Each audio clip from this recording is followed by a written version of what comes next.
All right, AP Human Geography, we are back to it. Excuse me, and back to, well, more video notes. All right, we're going to do another shot here, and then I hope that maybe we will be able to finish off the notes for Unit 5 together, kind of like the good old days. But we will see what Mother Nature and life in general has in store for us on that. That gets into some stuff that neither you nor I right now have a whole lot of control over. All right, so we are going to start out on section 9. And so modification of the natural ecosystem is what this is all about. And pretty much it just kind of gets to, here we go, just the idea that whether we're talking about subsistence farming, especially talking about, large scale farming, whether it's commercial farming, agribusiness, um, all of this, all these different forms of farming have always, changed the natural landscape. They've changed the very planet that we live on. And so that is kind of what this section is going to be focused on, right?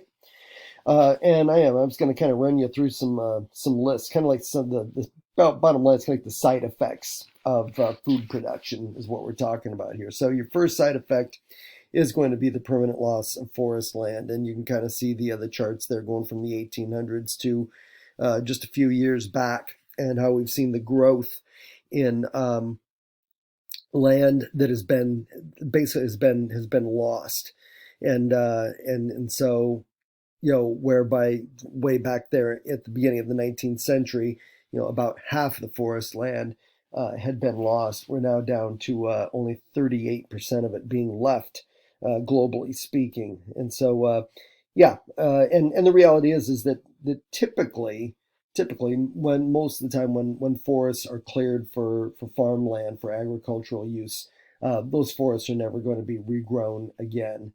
I think many of us have seen, some forest land where they plant new trees, but they're planting that to be able to use that for uses, timber, lumber and that kind of thing. But when it's lost to agricultural land, very rarely does it go back to being forest land again. So we can call that just pretty much permanent. Okay.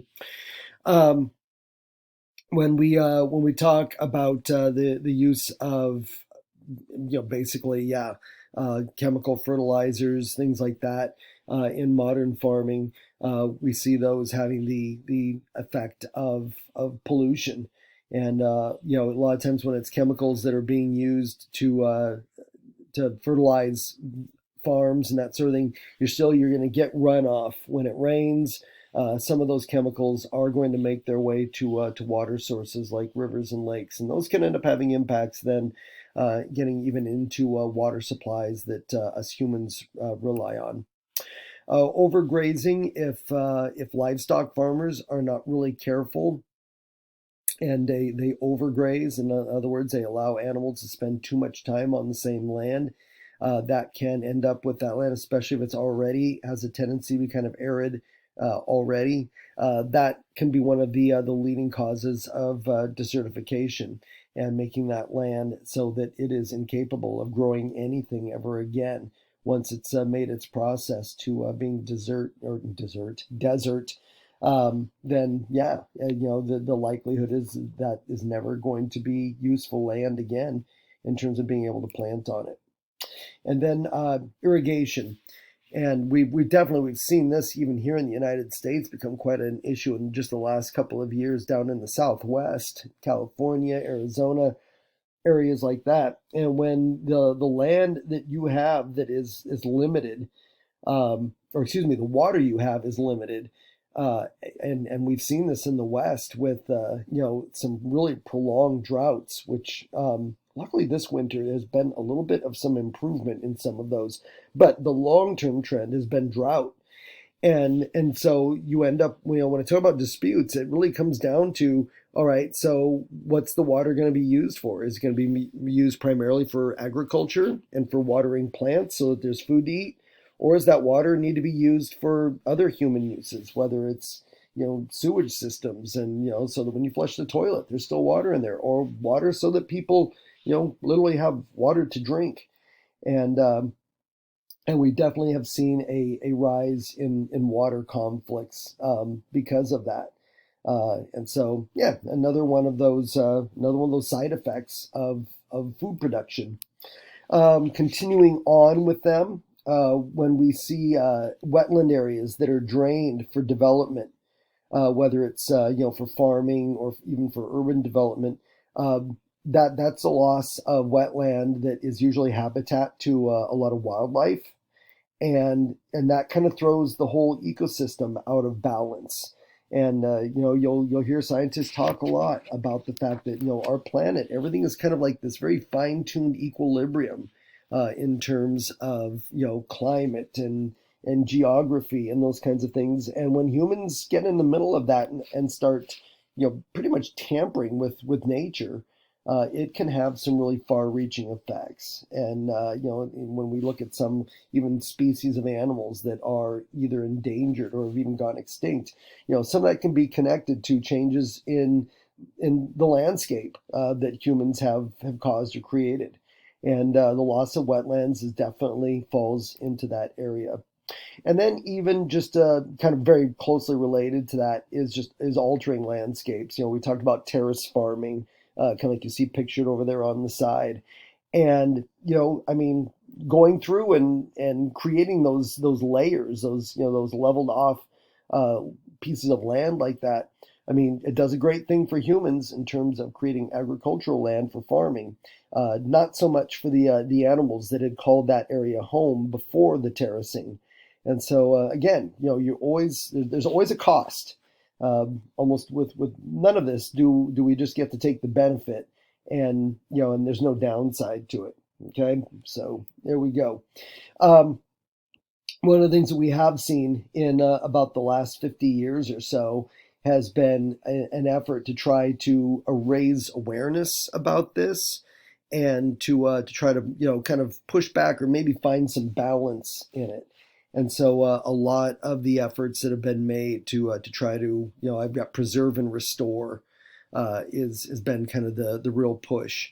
And so you'll see some of those efforts nowadays. I know here in the United States, a lot of times that if a new developer goes in, wants to build a housing development in wetlands, they have to pretty much build an artificial wetland somewhere else to offset the wetland that they are pretty much destroying for that development. And I would assume probably the same if someone wanted to eradicate a wetland to create farmland. That somewhere they've got to make up for that land that they're eliminating. So you've seen some efforts like that have been going on. All right. Okay, now we will move it on to section 10, and this is kind of gets into the area of the research that's constantly going on. Matter of fact, I'll just click this in here. And the idea that we have this steadily growing population, globally speaking, and so how are we going to keep feeding them? And so when I talk about agricultural yields, that's just a fancy way or another way of saying the food supply. We got to make sure that we are using the best as far as what we have in terms of science and knowledge to keep agriculture kind of like at a cutting edge, so that we don't end up in a situation where the population growth is outstripping food supply. And we talked about this in class. So far, we've done a good job of being able to keep up with this, and a lot of times it's making use of technology. GMOs we talked about way back at the beginning of this unit when we were talking about the green revolution, and so we're going to dive a little bit deeper into genetically modified organisms and their use in crops. Why GMOs came to be in the first place kind of connects in with this idea of feeding growing population. And there's a lot of positives that we can point to with the growth of the GMO industry and its impact on agriculture. A lot of GMOs do seem to be able to encourage crops that are going to end up being more nutritious. Basically, just because you are able to go in there and basically alter kind of like the DNA of a crop. You can make sure that you can do so that they have more vitamins and more nutrition connected to them. And so there's that aspect. Seeds, which oftentimes, most non-GMO seeds are only good for one season. You can try planting them, store them and plant them another season, but usually you're going to see really uneven results from that. And seeds that are produced out of GMOs a lot of times have a much longer life. And so even if you don't use all of your seeds one season, you can go back to those seeds following season, use them, and be confident that the majority of them are going to produce the crops that come from those seeds. So we've got that one. And then scientists have been able to develop ways of creating GMOs and the crops that come from those that are more resistant to, maybe if there's an early or a late freeze, pests, which a lot of times are going to be different kinds of bugs that can either destroy crops or encourage various kinds of diseases in crops, those kinds of things. And GMOs can be designed in such a way where they will be naturally more resistant to those kinds of things. So we can look at those as some positives for GMOs. On the negative side is the fact that GMO farming in general is more expensive. And so this kind of creates some inequality when it comes to GMO usage. And that when we look at developing parts of the world where most of your farmers are going to be poorer, they're blocked out. They're locked out of the GMO industry. They can't afford the seeds, and so they are left doing more traditional forms of farming. And so, like I said, it creates the potential for a situation where developing countries are left out in the cold, and developed countries have this GMO technology and are able to produce a superior product, crops, because of it. Okay. Let's see. One of the other negatives is that when we talk about pests, things like that, I mean, these are ever evolving organisms, and typically, if through science we're able to figure out a way to resist them, they are probably going to morph and change over time to adapt to that resistance, and so that they can kind of get around it. We see this happen with disease and that sort of thing. It's no different in the agricultural world. And so a lot of times, again, a genetically modified crop is bred to be resistant to certain kind of pests, but over time those pests are going to figure out how to counteract that resistance and still do their thing. All right, and so you've got that aspect of it. And then, probably my illustrations on both the right and the left side is something we talked a bit about in class when we were talking about GMOs the first time, and that is that it's still a relatively new technologies. It's only GMOs have really only come into use since the late 20th century and going here into the 21st century, and there are still a lot of kind of unknowns about the long-term use of GMOs. There's a lot of scientific research that would indicate that GMOs are perfectly healthy for humans to be consuming, crops that have been developed with the use of GMOs.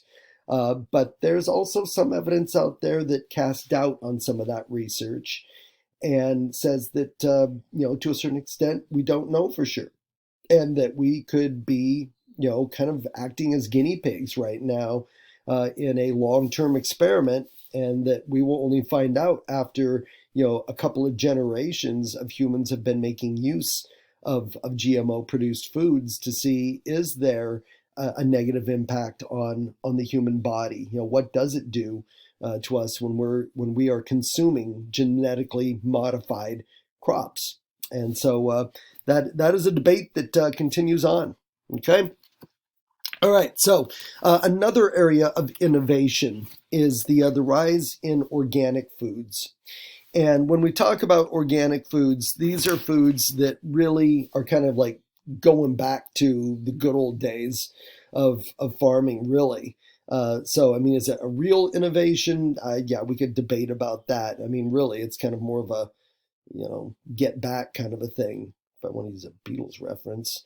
But organic farming, like it says there, to be labeled as organic means that a farm is going to be able to show that they make no use of modern chemical-based pesticides, no chemical-based fertilizers. If they're using fertilizer, they're using, animal manure, things like that. I mean, basically, like I said, you're going back to using a lot of farming methods that go back centuries and centuries. And I mean, you could argue that in some parts of the world where they just don't have the access because of expense, where they still use a certain part of this. But in developed countries of the world that have become very, very reliant on pesticides and fertilizers, that's where you've seen the organic food movement kind of jump to the forefront. Okay, because again, it's the concern about with the use of pesticides, fertilizers, that sort of things on non-organic crops. That means that the consumer is consuming at least some residue from those pesticides. They're consuming some aspect of those fertilizers, and that really boils down to, that well, I mean, you get down to it, you could be poisoning yourself with foods that make use of all that. And so, the idea is that organic foods, like it says there, are going to produce a healthier crop. Okay, that's kind of hiding behind that picture there. Oh well, what it says is that organic farming is more labor intensive because it is kind of using more of an old-fashioned approach to it, and it is more expensive when it comes to organic farming because it's more labor intensive, which means that, if you go to the grocery store and you're in the produce section, you're going to always notice that there is a significantly higher price for organic produce than there is for non-organic. And kind of like we were talking about with the seeds up above there, that is pointed out as a kind of one of the downsides of organic foods is that access is not equal. People who are on a very limited budget, even in developed countries like the United States, can't necessarily afford organic food. They may acknowledge and understand, it's better for me. I just can't afford it. And so I'm forced to buy non-organic food and roll the dice, that I may be consuming things that over my lifetime could produce health impacts for me. Okay. And I mean, those health impacts, I mean, some people have drawn correlations to higher cancer rates, all kinds of things like that. So, I mean, it's definitely something that, really is the potential there for some concern. Okay. And then kind of going there with the more labor intensive organic farming, because you are having to use those more traditional methods, typically also requires more use of land. And so, again, some positives there, probably more on the health side for us as humans, some downsides in terms of the kind of farming you have to do, and then just the access part of it. All right. And then there are also some critics who will point out that organic farming methods produce more greenhouse gases, making use of more kind of traditional forms of farming. And that greenhouse gases, for those of you that are not familiar with that, I don't know if you've caught that in science yet or not, but that's one of those things that's pointed to when we talk about the overall rising temperatures we see climate-wise. That part of that is what is called the greenhouse effect, that we are impacting, our pretty much our entire atmosphere, and it's because of some of the, whether it's pollution, whether it's some of even the agricultural techniques we use, and that the combined effect is to make it easier for our planet to heat up. And so there's some correlations connected between organic farming and that. Okay. Another area of innovation is what we call aquaculture. Aquaculture. And this is where we get into the commercial fishing, basically, industry, or seafood industry. I probably should expand a little beyond there, just fishing. way back in the day, fishermen and seafood, industry people would kind of go out there in boats and ships and that sort of thing, and out into the oceans, and everything from using large nets to bring in fish to techniques for bringing up clams and oysters and crab and all that kind of thing. What we've seen happen in more recent times is the idea of producing basically fish farms or seafood farms. And so kind of like you see the picture over there on the side, those are pens that would have some of these different types of seafood living in them. They're raised in those, and they are raised commercially. And then when they reach maturity, they're harvested and then sold in stores. Okay, and so that's what we're talking about when we use that term aquaculture. This has really kind of exploded in the last 50 to 75 years, and has resulted in what is sometimes referred to as the blue revolution, because technically, what was water is blue. Well, we make that okay, but that is the reference. There is the rise and really the growing popularity that we've seen around the world of different various forms of seafood. And so with that demand, we've seen this rise in commercial seafood industry, and that's where we get our aquaculture. Okay, the obvious positive on that is that the increase in the use of these seafood farms has made availability far more available. And so access becomes not as much of a problem, but there are drawbacks.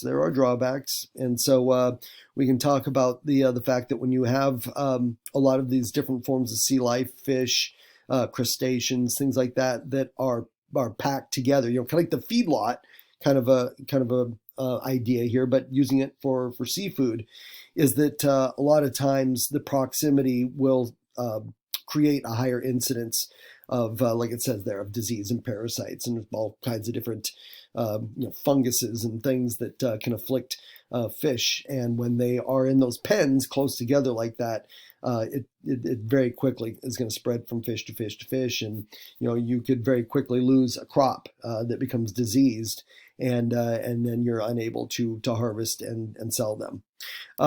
And then there is also the risk, because a lot of times in the process of harvesting the fish, some of them will get out of these pens and will slip into, with the wild population of seafood. And sometimes if they are already diseased and get out of their pens and into the rest of the natural habitat, they can spread those kinds of diseases to the wild stock itself. And then you've got even a major problem. Okay. Those of you that are looking for some new reading material, that right there, that is the March 2023 issue of the Journal of Fish Diseases. That must obviously it comes out monthly. There's some interesting reading for you.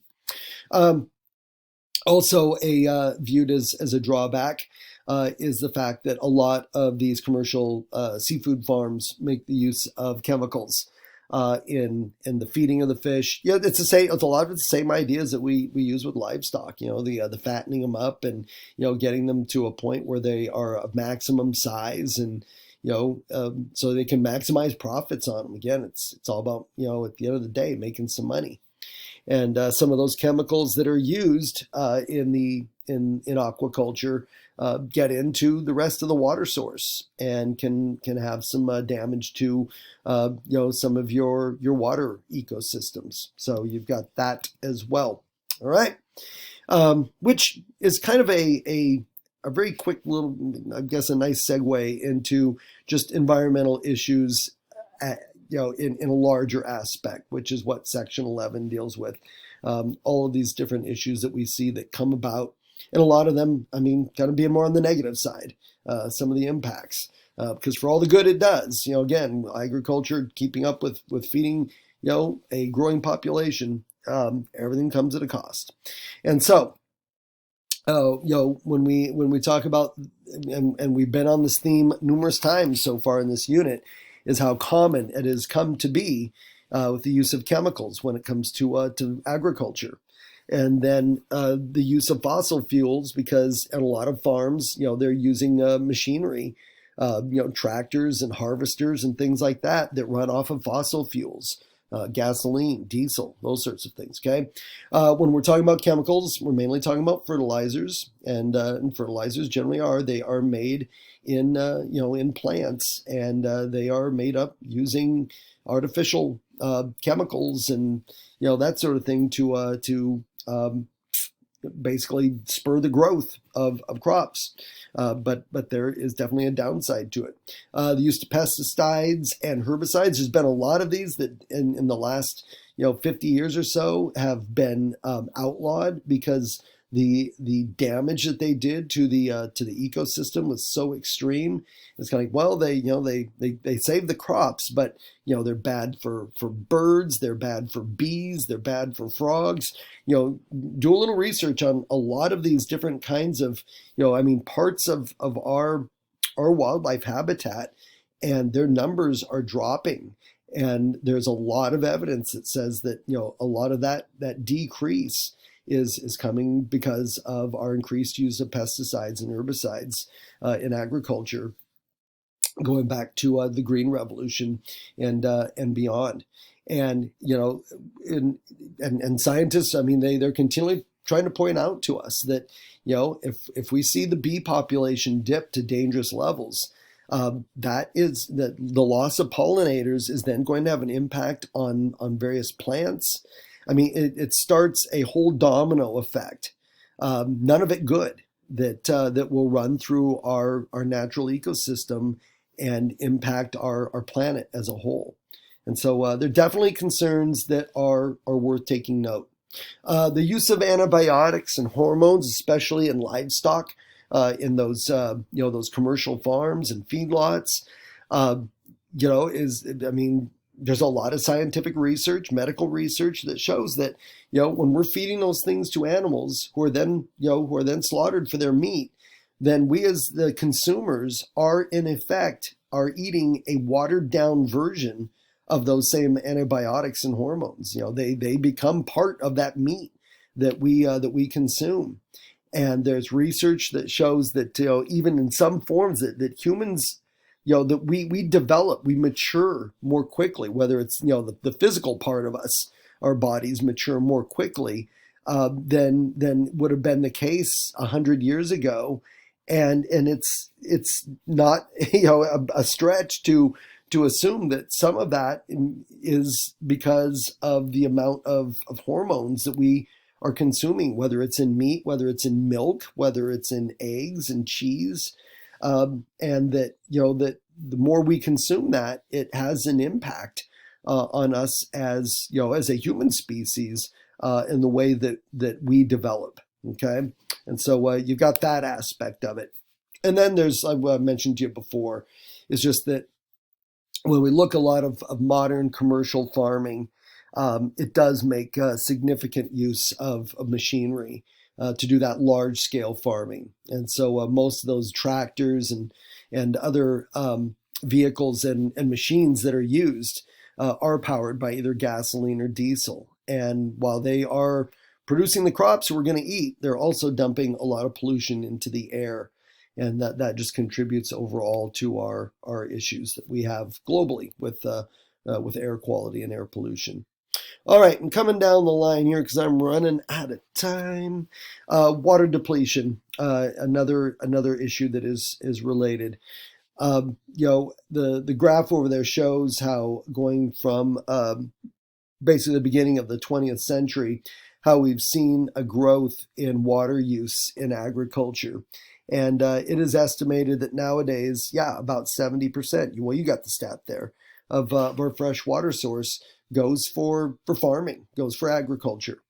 And while that's necessary, again, to feed a growing population, it also raises the question of, is water really an infinite resource or not?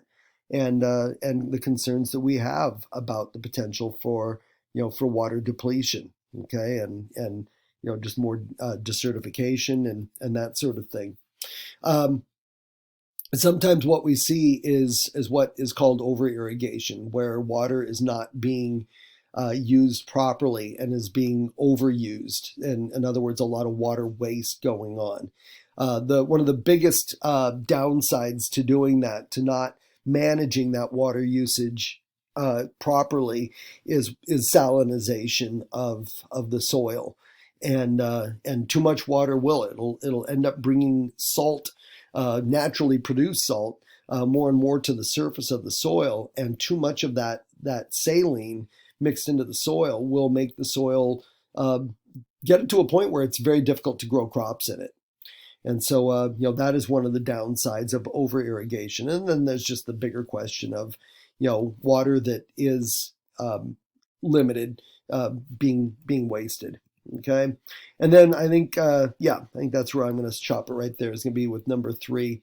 And that is that, with some of the water depletion we've seen. And this is another one that if you pay much attention to, in news in our local area here, and I guess I mean, Western United States, they have talked about just the incredible drop in a lot of lakes and rivers, particularly down, as I mentioned before, California, Arizona, and a lot of these are lakes that are reservoirs that are used to to supply city water systems, Los Angeles, Bay Area in California, Phoenix down in Arizona, these large, populated areas, these large urban areas that rely on this water, whether it's lakes, whether it's rivers, aquifers, which is underground water.